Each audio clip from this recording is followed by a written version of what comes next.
संत सतगुरु सत्य स्वरूप नित्य निरामय निर्मला संत सतगुरु सत्य स्वरूप नित्य निरामय निर्मला मृत्युंजय भव दुस्तर तारका चित्त चिन्मय तत्व प्रकाशका गतिमति को गणे स्थिति न बरणे मति अगम्य अंत न मूला संत सतगुरु सत्य स्वरूप नित्य निरामय निर्मला ध्यावत योगी कर संयोगी जगवासना त्यागी निगमादिक करे तेरी महिमा नाग शेष शिव हरि ब्रह्मा अग्रत ज्योति महातेज मूर्ति कारण सूक्ष्मन स्थूला संत सतगुरु सत्य स्वरूप नित्य निरामय निर्मला वेद अतीत बोध मूर्ति साधु जन हृदय वासी नाद नायक भेद अनंता बाध जीवन भव हरंता छेदिसि माया कर निर्मोह्या अलौकिक अमोला संत सतगुरु सत्य स्वरूप नित्य निरामय निर्मला परम ज्योति परम प्रकाश करतलामृत दायका निरंकार निर्गुणातीता निर्भय देव भवरहिता वर्णत शास्त्र पुराण अतुला संत सतगुरु सत्य स्वरूप नित्य निरामय निर्मला दीननाथ दयाल स्वामी स्व अनुभव प्रकाश का सोमनाथ तव चरण ध्यावे नेम नित्य निरंतर गावे कामादिक भव हर जीव शूला संत सत गुरु सत्य स्वरूप नित्य निरामय निर्मला।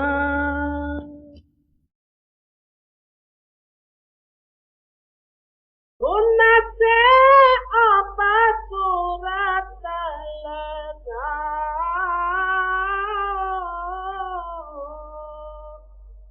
शब्द रस पीसता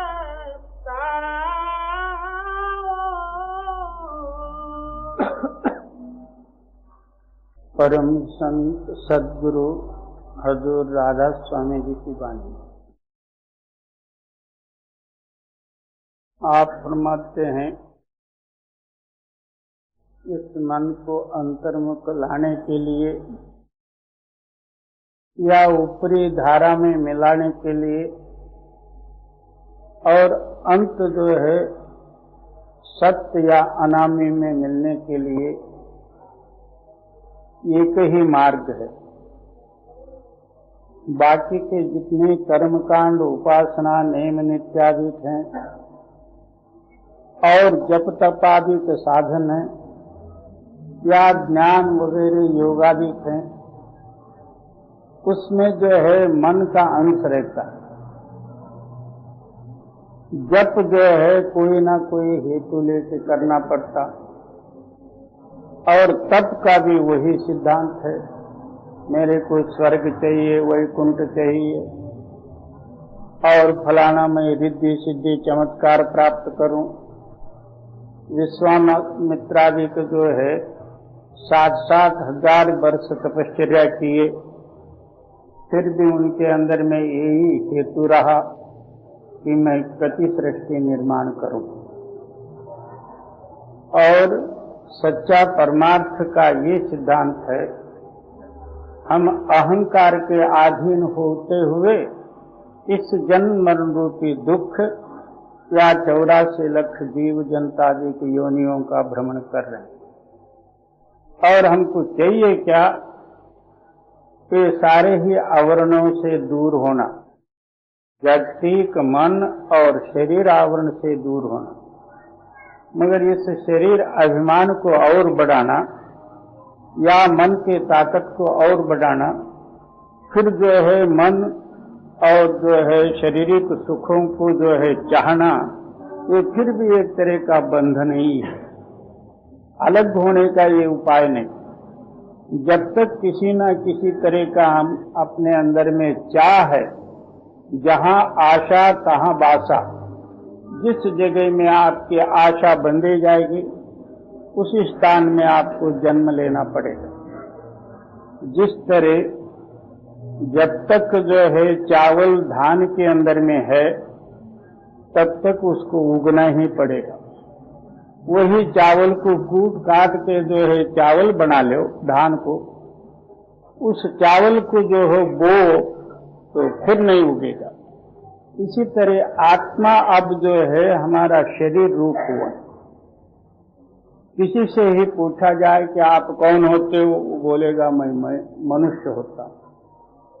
मनुष्य का सिद्धांत शोधा जाए तो पता नहीं लगेगा। मनुष्य के अलावा जात का अभिमान में फलाना बड़ा जात का हूं, उसके अलावा जो कुछ भी काम धंधे वगैरह करते हैं, कोई जज बन गया, कोई राव साहेब बन गया, कोई राव बहादुर बन गया, कोई सेनापति बन गया, कोई राजा महाराजा आदि बन गए, ये सारे आवरण इसके ऊपर लद गए। इन सभी आवरणों को निकालने के लिए अपने आप निकालना चाहे वो कदापि होने वाला ही नहीं, क्योंकि वो आवरण रूप हुआ है, एक शरीर रूप हुआ है आत्मा, उसके बाद में मनोरूप, तो फिर जो है सारा जगत रूप। इन सारे ही बंधनों से अलग होने के लिए और दूसरा कोई उपाय नहीं। जप करो तो भी एक आवरण है, तप करो एक ही आवरण है, क्योंकि चाह है ना उसके अंदर में, जहां चाह है वहां जन्म लेना पड़ेगा।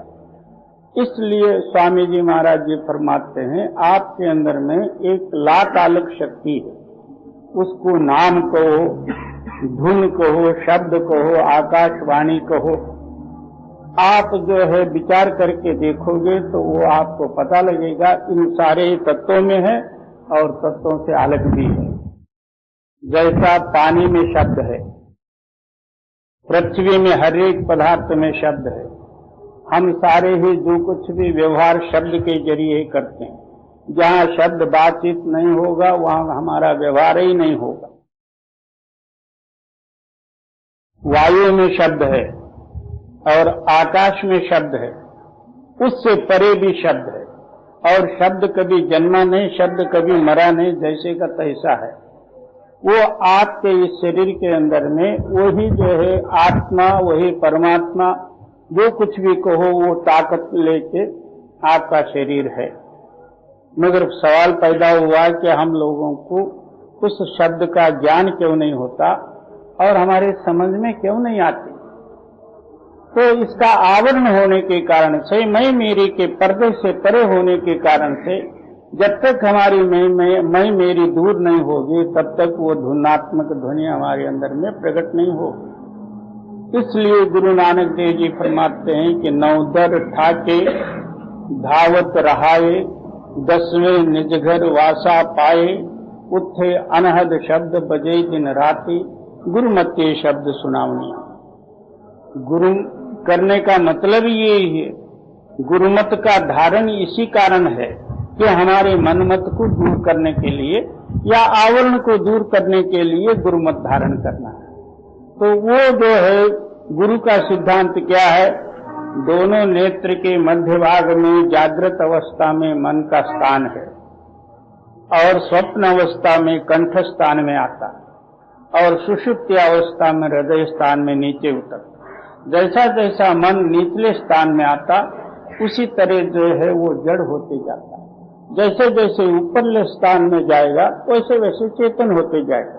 इसीलिए स्वामी जी महाराज जी फरमाते और धुन से अब सूरत लगाओ,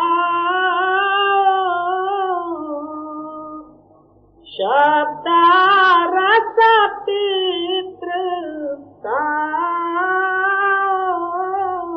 आहो रात्र आप जो है उस धुनात्मक ध्वनि के साथ अपने ख्याल को जोड़ते रहो। ये आदत आपके हृदय में प्रकट हो जाएगी, या जो है उस आदत के अनुसार मन जो है उस शब्द के साथ टच करेगा। वो शब्द जो है अंतर और बाहर है, मगर इस स्थान में खड़ा होकर सुनना पड़ेगा। तब क्या होगा, नामामृत उसको कहते हैं। आपके अंदर में अमृत की बरखा होगी, वो पान करते हुए साथ चाय मिट जाएगी, उसका रूप हो जाएगा। जी इंद्रिय सब घाटा उलटा, मन फैला थे जमिला। है ये कठिन, और स्वामी जी महाराज जी कितने जो है सुलभ द्वारा जो है हमको बताते हैं।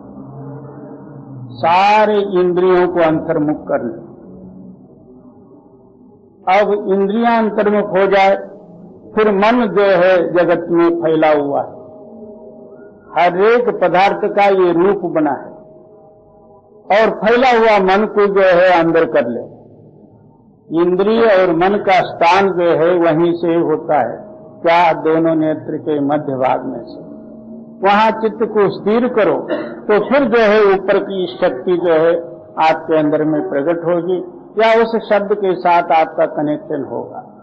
अब हम जो है ध्यानस्थ बैठे हैं या नामस्मरण के लिए बैठे हैं, तब हमारा शरीर के ओर ख्याल रहेगा, शरीर से फिर जो है इंद्रियों में आ जाएगा, इन दोनों को हम रोक सकते हैं तो मन के साथ जो है ताल्लुक होकर मन जो है हम बाहर दौड़ा दौड़ी में लगे रहेंगे। इससे जो है हम जागृत होते हुए एक नाम ही अपने हृदय में रहे और बाकी सब ख्यालात जो है अपने हृदय से दूर हो जाए, तब नाम के साथ इस मन का जो है टच होएगा। मन को एक बार जो है शब्द की लज्जत आ जाएगी, तब दुनिया का लज्जत आप ही आप छोड़ते जाएगा। मन लज्जत का आशक है, जहां इसको लज्जत मिली वहां खुद दौड़ के जाएगा। अब समझो कि फलाने एक होटल में जो है चाय बड़ी अच्छी मिलती है, कॉफी भी बड़ी अच्छी, दूध की ही मिलती, 2 मील 4 मील क्यों न हो मगर उस होटल को जाएगा। इसी तरह इसको जो जो लज्जत लगे हुए हैं वो खींच के उधर ले जाएंगे। इन सारे लज्जतों को हटाने के लिए एक नाम लज्जत ही है। नाम के अंदर में वो लज्जत है, दुनिया में कोई लज्जत नहीं है। अपना रूप है ना, अपना रूप अपना सुख है। अपने सुख में आप लीन हो जाए तो दूसरे का सुख आप ही आप छूट जाए। देख इंद्रिय सब घाटा उलटा, मन फैला है जमीना, उनना बिख छोड़ समा, आलस तज शौक बढ़ा।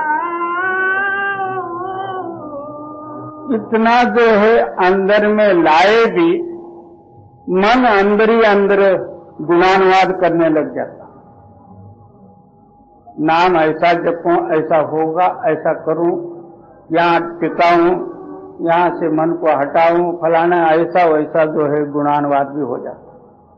एक बार गुणानुवाद शुरू हो गया तो दुनिया का गुणानुवाद भी इसके अंदर में भरते जाता। इसलिए आप फरमाते हैं कि गुणना विषय है, यानी विषय का भाव ही गुणना है, इसको छोड़ दो।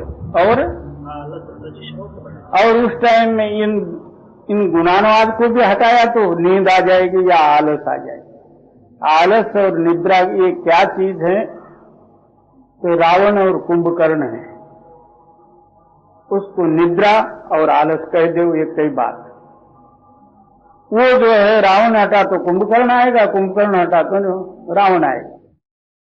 आलस निद्रा का भाई है और नींद आलस का भाई।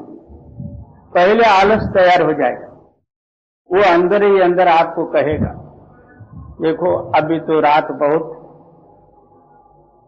तो इतने रात में उठ के बैठेगा तो आगे तो काम पर कैसा जाएगा। थोड़ी देर पहले सो ले और बाद में जो है एक 10-5 मिनट या आधा घंटा सो के बाद में फिर उठना। वो पहले आलस अपने अंदर में प्रेरणा करेगा। उस आलस के कहने के अनुसार थोड़ा सा लंबा पड़ा तो रावण ने घेर लिया, निद्रा ने। सुबह जो है दूसरे ही उठाना पड़ा इनको। भजन भुजन एक तरफ रह गया, चलो जी काम पर जाना है, उठो। होना उत्पन्न होना, उसी का ही गुणानुवाद करके जो है सो जाना, बल्कि जो है परमार्थ का याद ही नहीं रहना। जो कुछ भी आहो रात्र मल विषय के ही चिंतन करना और हमेशा जो है चित्त जो है मलिन रूप ही रहना, ये मल है। विक्षेप वो है, इसको हटा के भजन में बैठ भी गया, ये चाहता है नामस्मरण करना, वो दूसरे आ जाते हैं, दूसरी तरफ ले जाते हैं। ये है विक्षेप। और फिर जो है इन दोनों से बढ़ के आवरण है, वो ये तीनों ही पर्दे हैं। मालिक को मिलने में ये 3 पर्दे हैं। तो फिर उस टाइम में क्या होता है, ये भजन बैठे जैसा ही रहता, ना वो नींद है ना वो जागृति है। इन दोनों के मध्य में एक अवस्था होता है, उसको आवरण कहते हैं। इसको तो मालूम होता है कि मैं तो भजन में ही बैठा हूं, मगर अंदर भजन का रस नहीं आता। ओ मैं तो 2-2, 3-3 घंटे भजन करता हूं, मगर भजन जो है 3 घंटे हो जाए तो तेरी रूह ऊपर चढ़ जाए, मगर ये तीनों ही जाए तो मल विक्षेप आवरण दूर हो जाए तो अंदर ही पर्दा फटेगा, तब जो है चेतन के साथ तेरा मिलाप होगा। ये मल का ये आवरण का पर्दा जो है बड़ा जबरदस्त है। हम बाहरी साधन या जो है सत्संग वगैरह से लेके मल को भी दूर हटाएंगे, विक्षेप को भी दूर हटाएंगे, मगर आवरण को कैसा हटाओगे? वो तो आपकी बुद्धि गुमसुम में जाएगी। आप भजन बैठे हो, ना नींद है ना जागृति है, भजन का भी उसके अंदर में मालूम होता है कि मैं भजन बैठा हूं, ठीक है, और इधर जागृति भी है, और वो जागृति नहीं होता तो पूर्ण निद्रा अवस्था आ जाती, वो पूर्ण निद्रा अवस्था भी नहीं, ना जागृत पूर्ण भी नहीं। जागृत पूर्ण होता तो नाम के साथ टच होता, इन दोनों के बीच में वो अवस्था है, उस अवस्था में फंस जाता। इसलिए आप फरमाते हैं कि आवरण, मल और विक्षेप, इन तीनों को निकाल के फिर चेतन को जो भजो, तब वो चेतन शक्ति रूपी नाम आपके अंदर में प्रकट हो जी। लाया हो या न माना समझा, विक्षेप विघन यहाँ दूर करा, एक शब्द पकड़ा और सब बिसरा, यह हमारा गणित कमाओ। अभ्यासी के लिए एक ही एक निश्चय अंतर में धारण करना चाहिए। ये सारे ही विघ्न जो आते हैं उसको टाल के बाहर करे, एक शब्द के साथ जो है अपना टच होता रहे, यही प्रयत्न करे। क्या आशा तो एक सत्य नाम की, दूजी आस निराश, और अपने हृदय में जो आशा आएगी उसको हटा के बाहर करो। एक नाम के आशा में ही आपका चित्त लगा रहे या लवलीन रहे जी। एक शब्द पकड़ा और सब बिसरा, यह हमारा गणित कमाओ। क्या इसी का साधन नित्य प्रति करते रहो, और एक न एक दिन जो है मन को ठहरना ही है। वो कहाँ जाएगा? आप उसके पीछे ही पड़ोगे, वो तो जो है मन ठहरे बिगर गत्यंतर नहीं। बोले कैसा? वो मन जो है इसी शरीर से दौड़ता, मन कहीं जो है बाहर नहीं रहता, वो रहता आपके अंदर में। जब मन के स्थान में जो है आप खड़ा होके और सारे आवरण विक्षेप मल को दूर करते हुए एक आशा जो है नाम की धारण करते हुए अभ्यास करोगे, वो फिर कहाँ जाएगा? तो उस विषय में कबीर साहब जी वर्णन करते, मन गया तो जाने दो, मत जाने दो शरीर, ना खींचे कमान तो कहाँ लगेगा तीर। जब कमान खींचे तब जो है तीर भाग जाएगा, और कमान शरीर है और तीर जो है मन है। इसको खींचो, उसके साथ ही टेढ़ा मेढ़ा करो तो फिर मन उसके साथ जाएगा जी। एक शब्द पकड़ा और सब बिसरा, यह हमारा गणित कमाओ। बिन सूरत शब्द कुछ और न गाओ, मन रोको न बापर धाओ। अब दिन में भी जो है आहो रात्र नाम स्मरण करता ही रहे। अब दिन सारा जो है 12 घंटे जो है भूल जाए और सुबह उठ के जो है आंखें बंद करके जो है नाम स्मरण के लिए बैठ जाए, तो फिर वो कैसा बनेगा? आहो रात्र वही ख्याल रहे। कहते हैं कि जैसे माया मन रमे तैसे ही रमे राम। जिस तरह आपका ख्याल बिना बोले ही जो है माया के साथ लिबड़ा हुआ है, या तो माया में दौड़ा दौड़ करता है, उसी तरह नाम के साथ जब मिलाप हो जाए तो बाहर का मन अंदर आ जाए। या तो जो है नाम स्मरण रहे, या तो गुरु का ख्याल और ध्यान रहे, या तो शब्द के साथ आपका मिलाप रहे। सत्संगी का ये कर्तव्य है, इन तीनों से अलग न हो। तीनों से अलग हुआ तो वो आया, दूसरा है क्या, वो मैं और मेरी और गुणानुवाद कहां कहां ले जाके फेंक देगा, इसका कुछ पता ही नहीं। जब जो है राम लक्ष्मण सीता जो है वनवास में थे, तो रावण ने विचार किया कि अब सीता को हरण करना है। उस टाइम में अपना मामा जो है मरीचि राक्षस को अनेकों रूप धारण करने के लिए वो पहले ही सीखा था। उसको बुलाया, चल तू एक जो है सुंदर कंचन का मृग बन के, जहां कुटिया है उस किष्किंधा के पास है, या तो जो है इधर पांच गणी, या उसको क्या कहते हैं नासिक के पास पंचवटी, वहां जो है तो इधर उधर भ्रमण करना। तो मरीचि कहता है कि वो जो है परब्रह्म के अवतार हैं, मैं उनके सामने जो है अपना मायावी विद्या क्या फैला सकता हूं, मेरे से नहीं होगा। रावण बोला कि तू चलता है तो चल, नहीं तो जो है तेरा शिरच्छेदन करो। उसने सोचा इस दुष्ट के हाथ से मरने से बेहतर मैं रामचंद्र जी के हाथ ही मरूं तो मेरे को और मोक्ष भी मिले, या तो उत्तम फल भी मिले। चलो करके भाग आया। आके एक सुंदर मृग बन के उस कुटिया के सामने जो इधर उधर दौड़ा दौड़ करने लगा। सीता का लक्ष्य गया। सीता कहती है कि महाराज इस मृग को मार के लाओ, मैं अपने सास ससुर को जो है मैं ये बताऊंगी कि ये तो वन में से जो ये सुंदर वस्तु लाई। होनहार जब होता है तो बुद्धि भी ऐसे ही बन जाती। रामचंद्र ने धनुष बाण लेके उसके पीछे लगा। वो कभी गुप्त हुआ, कभी प्रकट हुआ, कभी छोटा बना, कभी बड़ा बना, कोई ऊपर गया, कभी नीचे आया। ऐसा टालते टूलते जो है लंबा ले गए। आखिर रामचंद्र जी ने उसको मारा और लक्ष्मण जो है सीता के रक्षा में बैठ गए थे।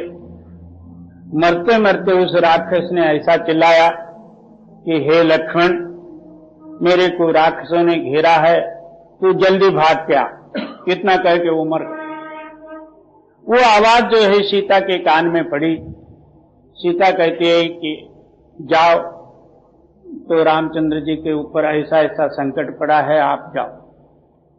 लक्ष्मण कहते हैं उनके ऊपर कदापि संकट पड़ने वाला नहीं है, ये राक्षसों की चालबाजी है, आप जो है चुप रहो।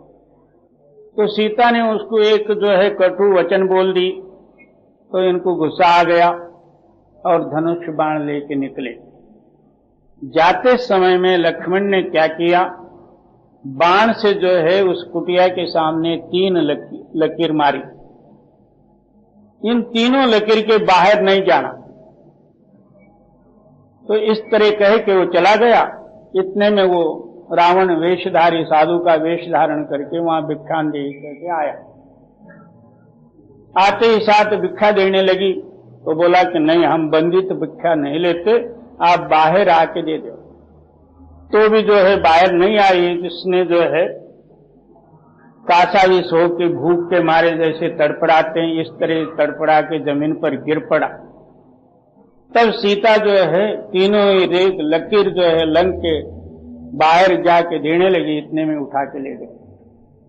इसका तात्पर्य ये, अहंकार रूपी रावण, हमारी रूह रूपी सीता, लक्ष्मण यानी क्या, तेरा जो है मन उस लक्ष्य के साथ लगना, ये लक्ष्मण है। तो उन्होंने जो है 3 लकीर लगाई। वो कौन सा, स्मरण, ध्यान और अंतर आवाज के साथ मिलना। ये तीनों ही हमारे अंदर में हो, 3 में से एक भी हो, अहंकार रूपी रावण नहीं आएगा। अब तीनों से ही हम भूल जाए, अहंकार रूप हो जाएंगे और अपनी रूह को अहंकार उठा के ले जाए। ये तो रामायण की कथा है, मगर ये आपके अंदर में सब हैं। और बिन सूरत शब्द कुछ और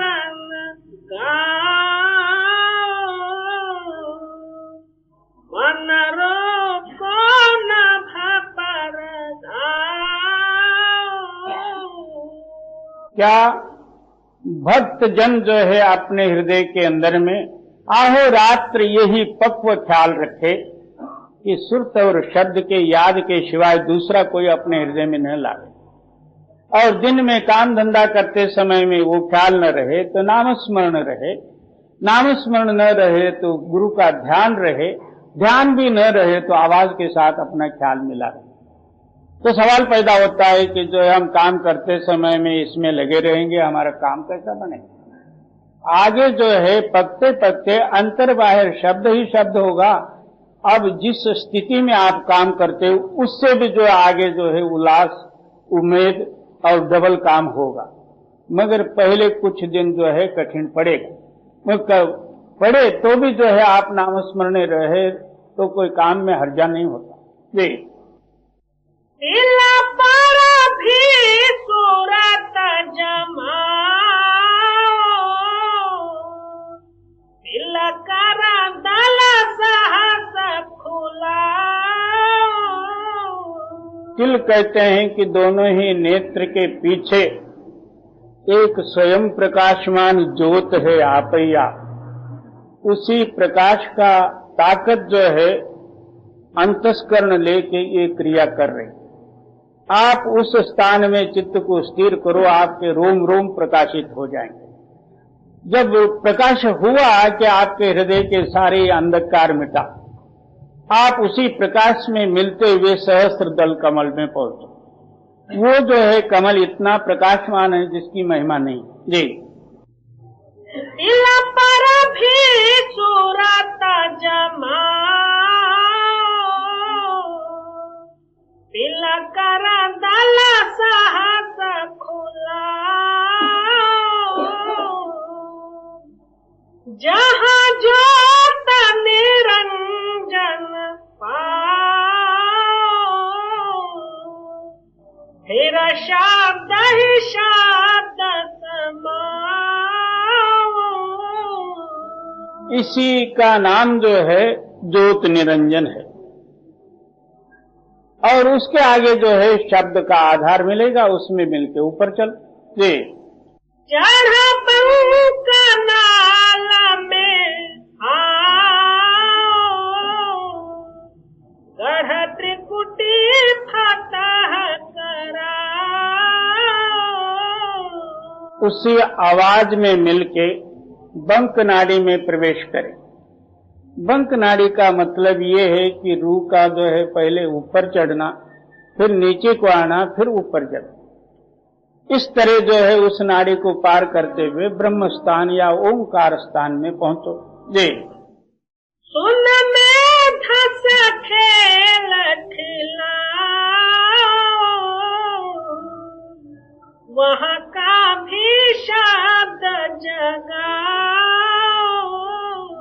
उसके आगे शून्य स्थान कहो या पार ब्रह्म का स्थान कहो या 10वां द्वार कहो, वहां का जो है आवाज है, उस आवाज के साथ मिलके आगे चलो। जी महाशून्य रखते जाओ, फिर भंवर गुफा पर छाओ। उसके आगे महाकाल का देश या महाशून्य, उसको लंग के जो है भंवर गुफा। जी आगे सतलोक घुमाओ, वहाँ से भी अलख चढ़ाओ। उसके आगे जो है सतलोक सचखंड। हम लोग तो सचखंड या बंगला बना लेते हैं। सच वो ताकत है, हमेशा के लिए कायम है।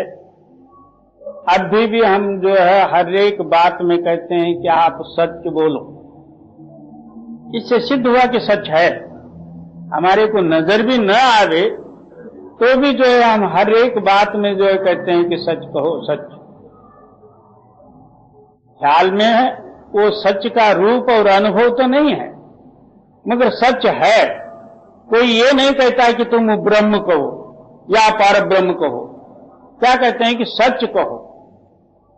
तो सच ताकत है, उसी सत्य ताकत से ही जो है हमारा शरीर खड़ा हुआ और सारा ही व्यवहार वो सत्य जो है उस व्यवहार के अंदर में मिला हुआ है। इस व्यवहारिक भावों को अलग करे, उस सत्य के साथ मिले, इसी का नाम मुक्ति कहो, सतलोक कहो, कुछ भी कह दो जी। तेरा आगम देश धस जाओ, राधा स्वामी संग मिल जाओ। उसके आगे जो है अलग है, यानी सत्य से भी जो है अलग एक ताकत है, यानी जो उसका जो है प्रमाण नहीं कोई, एक ऐसे ही शब्द है समझो, जो जाए उसको पता। उसके आगे आगम और राधा स्वामी का देश है या अनामी देश जी। तेरा आगम देश धस जाओ, राधा स्वामी संग मिल जाओ। वेदवाणी जग वर्तना, त्रैगुण कर विचार। छिन नावे जमदंड सहे, मर जन्मे वार वार। श्री गुरु अमरदेव जी तीसरी पातशाही की वाणी। पहले हम लोगों को ये विचार करना होगा मुक्ति नाम क्या। बहुत से लोग मेरी शादी हो गए तो मैं मुक्त हो गया, मेरे को बच्चे हुए तो मैं मुक्त हुआ, मेरे को पैसा मिला तो मैं मुक्त हुआ, मेरा कर्ज मिट गया तो मैं मुक्त हो गया, या आप अपने मनोकल्पित मुक्ति जो है सारे ने बना ली है। मुक्ति शब्दार्थ क्या, मुक्त नाम किसको कहते हैं? यानी इस जगत बंधन से अलग होके उस स्थायी या परमात्मा में लीन होके आहोरात्र जो है उस मालिक में मिलना और जनन मरण से रहित होना, इसका नाम जो है मुक्ति। ऐसी मुक्ति वेदवाणी या और शास्त्र मंत्र तंत्र जप तप से नहीं मिलेगा। वो क्या, आपके अंदर में एक सत्य नाम है। नाम का मतलब भी बहुत से लोग आप अपने बुद्धि के अनुसार अर्थ लगा लेते हैं। कोई सत्य नाम ये अक्षर को ही नाम कह देते, कोई अल्लाह कहा, कोई खुदा कहा, कोई राम कहा तो कोई विठल कहा, कोई ओंकार बोला, कोई सोहम बोला, ये सब जो है नाम ही कहते हैं। मगर नाम वो चीज है कि जिसके अंदर में आकार नहीं, उकार नहीं, मकार नहीं, ओंकार भी नहीं है। आप ही आप जो ध्वनि है या आकाशवाणी है, उसका नाम सत्य नाम है। जब तक जो है उस नाम का भेदी गुरु न मिले, उस नाम का पता नहीं लगेगा। इसीलिए हजारों मजहब तैयार हो गए। अक्षरात्मक नाम से ही हजारों धर्म, हजारों मजहब, हजारों जो है ये सारे ही दुनिया का जंजाल। क्योंकि हरि भक्त और शिव भक्त, कोई राम भक्त, कोई लक्ष्मण भक्त, कोई देवी भक्त, कोई देवता भक्त। क्यों? ये अक्षरात्मक नाम का रोड़ा पड़ गया। कोई ओंकार का किया, कोई सोहम का किया, कोई कुछ किया, कोई कुछ। मगर नाम जो है एक है, परमात्मा एक है, तो नाम हजारों लाखों क्यों रहेंगे? सप्तकोट मंत्र है, सप्तकोट मंत्र सारे ही जो कहते हैं कि इससे मुक्ति मिलेगा। बाबा मंत्रों से मुक्ति नहीं मिलेगा, नाम से मिलेगा। नाम कुछ और है और मंत्र कुछ और है। राम न जाने नाम की महिमा, कि राम को सहित नाम का भेद मालूम नहीं था और सारे ही राम राम जपते हैं, मगर राम क्या चीज है ये पता नहीं। एक जगह में क्या कहते हैं, राम एक तापस तिय तारी, नाम कोट अघ उद्धारी। राम ने तो एक गौतम की स्त्री अहल्या का उद्धार किया, मगर नाम ने जो है कोट्यावधि पापियों का उद्धार किया। तो नाम कुछ और है, राम कुछ और है। वेदवाणी जगवर्तदा त्रैगुण कर विचार, छिन नावे जमदंड सहे मर जन्मे वारंवार।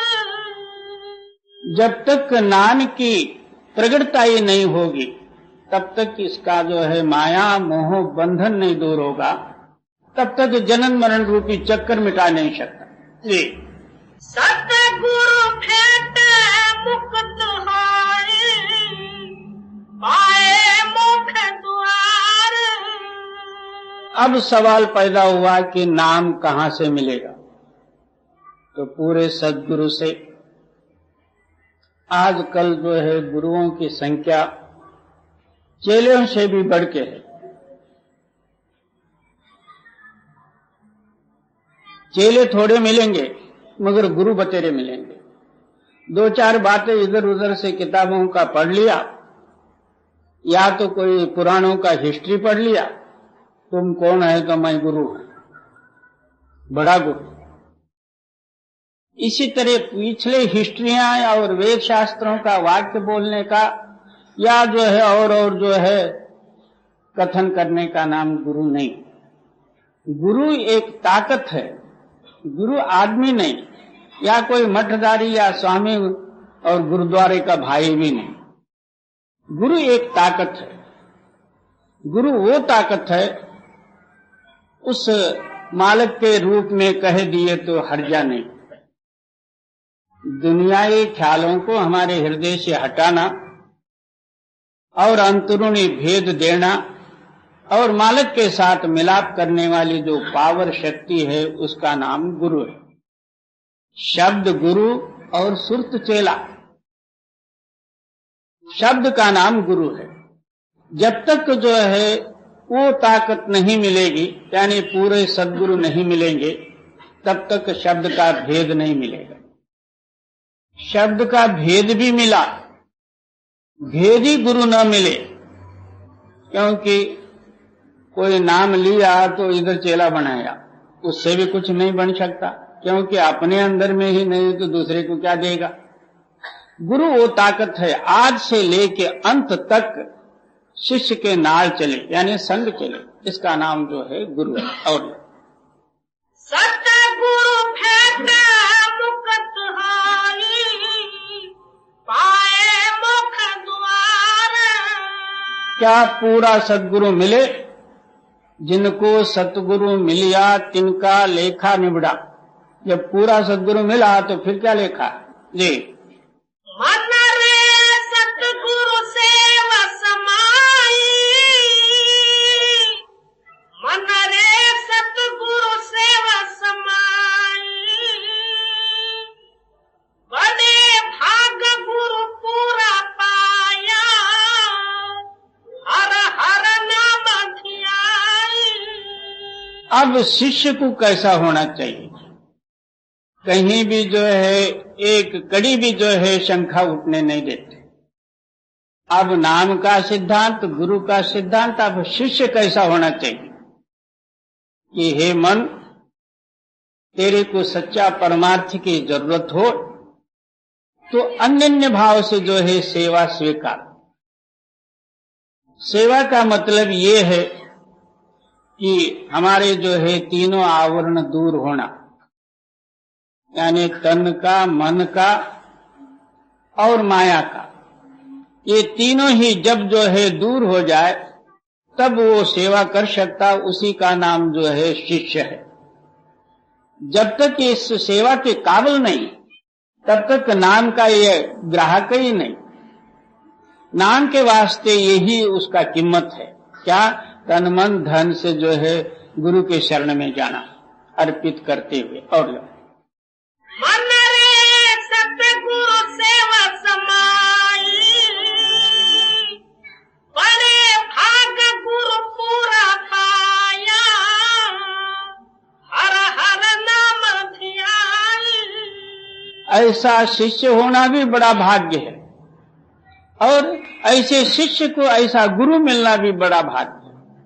ये दोनों भाग्य से मेल होता है। नहीं तो 8 का गुरु, बाट का चेला, रात को मुंडा, तो दिन को अकेला, कोई नहीं है। तो ऐसे गुरुओं से भी कुछ नहीं होगा, ऐसे चेलों से भी कुछ नहीं होगा जी। हर आपने भाने सृष्टि उपाई, हर आपे दे आधार। कितना सिद्धांत है। अपने हुक्म से जो है मालिक ने ये सृष्टि रचाई है। आप ही जब जो है उस पर, जिस जीव पर दया करेंगे, तब वो जीव जो है मालिक में मिल सकता, नहीं तो जो है दूसरा प्रयत्न द्वारा क्या मिलना है। उसकी कृपा हो जाए तब आप उसके हृदय में प्रकाशित होते हुए इस दुनिया का अंधकार और मोह से दूर करेगा। जब तक उसकी कृपा न होगी तब तक कुछ भी कर नहीं सकता जी। हर अपने भाने मन निर्मल किया, हर से लगा प्यार। आप ही वाणी खुलासा करती, अपने ही भाने यानी जो है हुक्म से जो है इसका हृदय शुद्ध हुआ, मालिक का प्यार प्रकट हुआ, मालिक में मिलकर मालिक रूप हुआ जी। हर अपने भाने सृष्टि उपाई, हर आपे दे आधार। हर अपने भाने मन निर्मल किया, हर से लगा प्यार। हर के भाने सतगुरु भेटिया, सब जन्म सवरणहार। मालिक के कृपा से गुरु मिले, गुरु के कृपा से जो है मालिक मिले। कोई कहे कि गुरु बड़ा और मालिक बड़ा, इसका कोई जवाब ही नहीं, क्योंकि मालिक के कृपा से गुरु मिले, गुरु के कृपा से मालिक मिले। अब बड़ा कौन छोटा कौन। एक जगह में कबीर साहब जी वर्णन करते हैं, गुरु गोविंद दोनों खड़े, किसको लागों पाए, बलहारी में आपने जिन गोविंद दिया बताए। क्या हम 84 लाख जीव जनतादि के योनि भोगते समय में भी मालिक हमारे साथ था, बल्कि जो है इस जन्म में भी जब तक गुरु नहीं मिले तब तक मालिक जो है हमारे साथ ही था। मगर कभी मालिक ने आके ये नहीं कहा कि मैं तुम्हारे अंदर में बैठा हूं और तुम्हारी रक्षा करूंगा और तुमको मुक्ति देऊंगा, ये कभी मालिक ने नहीं कहा। जब गुरु मिले तब जो है मालिक की पता लग गई। जब तक गुरु न मिले मालिक होते भी क्या करें। जैसा इस कपड़े में आग है, मगर आग रसोई का उपयोग कर नहीं सकता, इसी तरह सामान्य रूप से जो है मालिक सबके अंदर में है, मगर जब तक जो है उसको प्रज्वलित न करे, प्रकट न करे, तब तक वो आग क्या करे।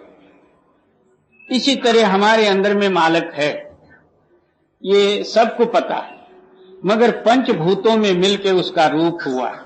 जब तक गुरु जो है पंचभूतात्मक मोह शक्ति को दूर न हटावे और सत्य नाम के साथ आपका कनेक्शन न करे और हर एक स्थान में आपकी रक्षा न करे, तब तक जो मालिक होते हुए भी क्या। और हर के भाने सतगुरु भेटिया, सब जन्म सवारनहार। जैसा 1 रुपया,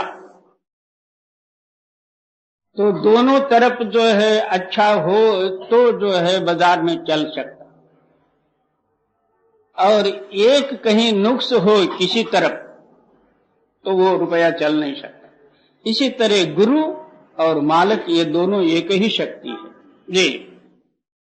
वाह वाह पानी सत है,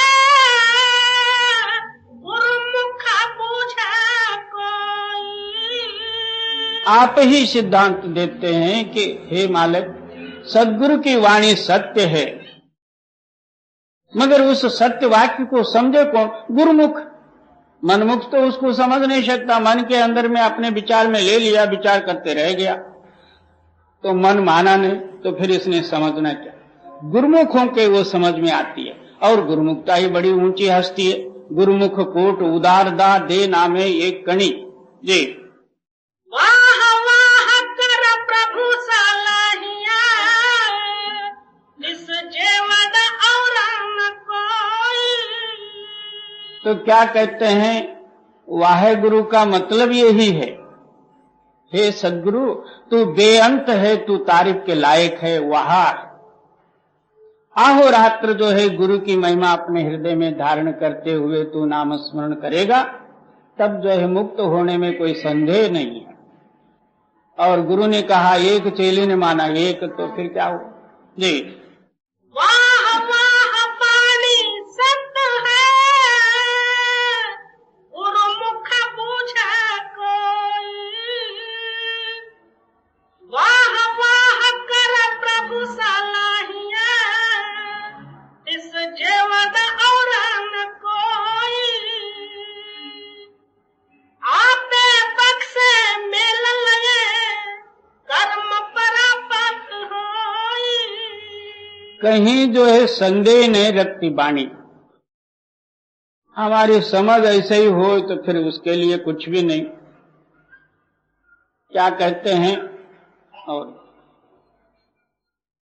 आपे बख्शे मेल लगे, कर्म परापत होई। जब उस मालिक की अति ही कृपा होती है, आप ही गुरु बन के आता, वही नाम के बख्शिश करते हैं, तो फिर इसके सारे कर्म मिट के मुक्त हो जाते। जी साचा साहिब महाराज, सतगुरु दिया दिखाई। अमृत बरसे मन संतोखिया, सच रहे लिवलाई। मेरे सदगुरु ने जो है उस सच मालिक के साथ मिलाप कर दिया। अब मेरे अंदर में अमृत की बरखा होती है और सच के साथ मेरा मिलाप हुआ। सच अमर है, मैं भी अमर। जी साचा साहिब महाराज, सतगुरु दिया दिखाई। अमृत बरसे मन संतोखिया, सच रहे लिवलाई। हर के नाई सदा हरियावली, फिर सुके न कुमलाई। जिसका ख्याल जो है उस मालिक के नाम में लवलीन है और नित्य प्रति जो है सवाई सुख है, हमेशा जो है हरा भरा है, वो कदापि कुमलाएगा नहीं, यानी उदासी नहीं आएगी, तिरस्कार नहीं आएगा, कोई ना कोई दुनियावी ख्यालात उसके अंदर में प्रकट नहीं होंगे, हमेशा के लिए वो सुखी है। ये नाम की ताकत है।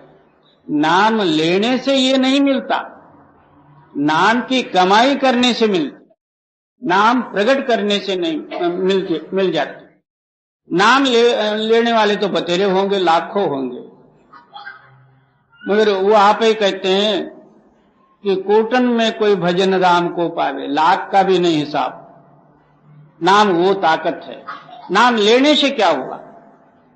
जी बिन सतगुरु किने न पाइया, मन वेखो को पतियाई। अब फिर आप ये फरमाते हैं कि जब तक पूरा सदगुरु न मिले तब तक जो है मुक्ति हासिल नहीं हो। आप पूर्ण अपने अंदर में विचार करके देखो कि गुरु बिगर कहीं मुक्ति मिली है आज तक? जी हर कृपा ते सतगुरु पाइया, भेट सहज सुभाई। क्या मालिक की कृपा से गुरु मिले? गुरु की कृपा जब हुई, नाम की प्रगटता ही हुआ और मालिक मिला। जी बिन सतगुरु किने न पाइया,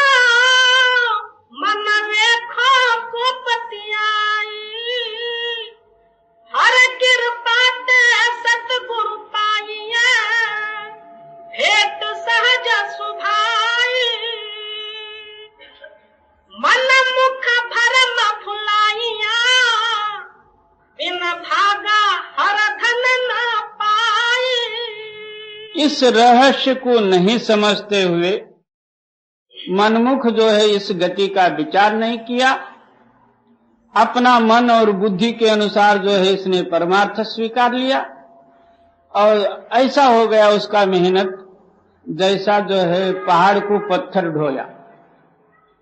पहले जो है पहाड़ पत्थर से ही खड़ा है, इसने भी 2-4 ले जाके उस पहाड़ों में डाल देवे पत्थर तो क्या मिला, कुछ भी नहीं। इसी तरह इस रहस्य को न समझते हुए, इस गुरुमत को न समझते हुए जो कुछ भी कर्म करो वो निष्फल है, किसी काम के नहीं। और मनमुख भरम भुलाइया, बिन भागा हर धन न पाई। तो क्या बिना भाग के सिवाय ये जो है सारा दात मिलना दुर्लभ है, मिल नहीं सकता जी। त्रैगुण सभा धातु है, पढ़ पढ़ कर विचार। क्या सारा ही वेद शास्त्र ग्रंथ पुराण वगैरह ये है क्या? तो तीनों गुणों का विषय गीता में स्पष्ट कहा गया है, त्रैगुण विषया वेदा। तीनों गुणों का विषय जो है वेद है और त्रिगुणात्मक आत्मा है। तीनों गुणों का ये सारा संसार है। फिर उसी के अंदर में कर्म करने से हम तीनों गुणों से बाहर किस तरह से हो सकते जी। मुकत कदे न होवई, न पाइने मुख द्वार। तो तीनों ही गुण उत्पत्ति और स्थिति के कारण हैं। जो पुरुष तीनों ही गुणों के अंदर में विचार करता है उसको मुक्ति कदापि में नहीं मिलेगा और ना जन्म मरण मिटेंगे। बिन सतगुरु बंधन न टूटाई, ना मन लगे प्यार। बिगर सद्गुरु के सिवाय हमारा जो है माया का बंधन दूसरा कोई तोड़ नहीं सकता, ना जो है इससे भी टूट सकती। जब गुरु मिले तब जो है ये माया जाल को सारे ही तोड़ के नाम के साथ मिलाप करेंगे, तब ये मुक्त हो सकते जी। पढ़ पढ़ पंडित मौनी थक्या, वेदा का अभिमान। अब पंडित जन क्या थोड़ा प्रयत्न नहीं करते, जन्म भर पढ़ने में ही लगाते, मंत्र तंत्र श्लोक मलोक इसी में रह जाते। इससे क्या हो जाता, फिर उनके अंदर में अभिमान बढ़ जाता है। मैं फलाना जो है चारों वेद का वक्ता हूं, बात बात में जो है कोई ना कोई श्लोक लिया, अर्थ बताया, दूसरे का मुंह बंद कर दिया। अंत समय में इसका मुंह बंद होता है, उस टाइम में कौन है? बाहर तो तुमने बतेरे जो है आदमियों का मुंह बंद कर लिया, जब वो काल का समय आ जाता है तेरा मुंह बंद करता, वहां वेद नहीं छुड़ाता ना शास्त्र छुड़ाता। और पढ़ पढ़ पंडित मौनी थक्या, वेदा का अभ्यास। हर नाम चित्तन आवई, नह निज घर हवे वास। तो क्यों उनका पासा ही दूसरा हो गया। जितना पढ़ोगे बुद्धि जो है बाहिर्मुख होगी, अंतर्मुख नहीं हो सकता। जब तक अंतरूणी शक्ति रूपी नाम इसके अंदर में प्रकट नहीं होगा तब तक ये दुनिया से लातालक नहीं हो सकता जी। जम काल सिरो न उतरे, अंतर कपट विनाश। क्या अंतरूणी जो कुछ अंधकार है, कपट है, अब हम लोगों का जो है दो पासा है, अंदर एक है और बाहर एक है। हम अंतर एक विचार करते हैं और बाहर कर्म दूसरा ही कर लेते हैं। और किसी के साथ मिलना हो, अंदर कोई जो है हेतु और रहता, बाहर से जो है सतनाम वाहिगुरु रामा राम राम राम कृष्ण हरि वगैरह भगवान का नाम लेता, किसी को जो है मिलना हो तो। और अंदर देखा जाए तो आप बन बैठा हुआ। ये दो पर्दे जो है हटाने का नाम जो है मालिक को मिलना है। अंदर एक बाहर एक। क्या जहां कपट है तहां नाश है जी। हर नावे नो सबको परता पदा, बिन भागा पयान जाए। क्या उस मालिक के नाम के वास्ते सारे ही तरसते हैं? सबकी चाह है मगर बिगड़ भाग से नहीं मिलती। क्यों? वो खुद स्वयं ताकत है ना। जब तक तेरी मनों की गति नहीं दूर होगी तब तक वो सच ताकत तेरे अंदर में प्रकट नहीं होगा।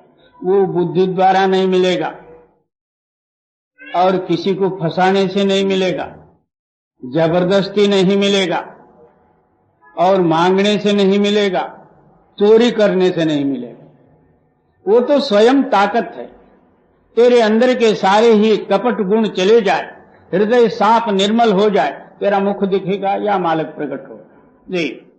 नदर करे गुरु भेटिया, और नाम वसे मन आए। जब उस मालिक की कृपा होगी, गुरु का मिलाप होगा, गुरु नाम के साथ जो है आपको मिला देंगे, तब जो है तेरी मुक्ति होगी जी। हर नावे नो सबको परता पदा, बिन भागा पयान जाए।